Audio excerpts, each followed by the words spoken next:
আজিকর medical কলেজে তরুণী চিকিৎসক ধর্ষণ খুন কাণ্ডের প্রতিবাদ স্বরূপ রাজ্যের বিভিন্ন প্রান্তে অভয়া ক্লিনিক খুলে সাধারণ মানুষকে বিনামূল্যে চিকিৎসা পরিষেবা প্রদান করছেন ওয়েস্ট বেঙ্গল জুনিয়র ডক্টরস ফ্রন্টের সদস্যরা। সেই সূত্র ধরে রবিবার জুনিয়র ডক্টরস ফ্রন্টের উদ্যোগে অভয়া ক্লিনিক পরিষেবার শিবির অনুষ্ঠিত হল পুরাতন মালদায়। এদিন পুরাতন মালদা ব্লকের ভাবুক অঞ্চলের আদিবাসী অধ্যুষিত সোনাঝুরি এলাকায় অভয়া ক্লিনিক পরিষেবার শিবির বসে। এই শিবিরে হাজির ছিলেন ওয়েস্ট বেঙ্গল জুনিয়র ডক্টরস ফ্রন্টের অন্যতম সদস্য তথা অভয়া প্রতিবাদী মঞ্চের অন্যতম মুখ চিকিৎসক দেবাশিস হালদার।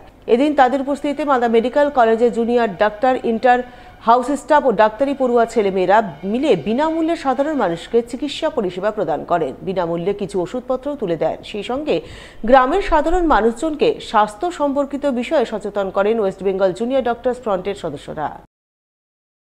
অভয়া ক্লিনিক হঠাৎ নয়, প্রত্যেক মাসেই আমরা কিন্তু করছি। এর আগে আমরা সাধারণভাবে কলকাতা, তার আশেপাশে বস্তি অঞ্চল বা বহু জায়গায় করেছি।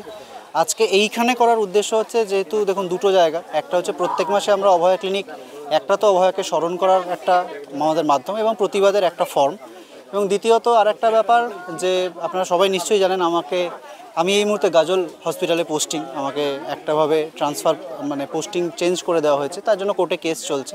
তো সেই জায়গা থেকে আমাদের ভাবনা চলছিল যে মালদা মেডিকেল কলেজে যারা ছাত্রছাত্রী, জুনিয়র ডাক্তার রয়েছে এবং আমরা মিলে এই অঞ্চলে যে প্রান্তিক মানুষ, আদিবাসী অঞ্চল যে রয়েছে, এখানেও আমরা অভয়া ক্লিনিকটাকে ছড়িয়ে দেবো।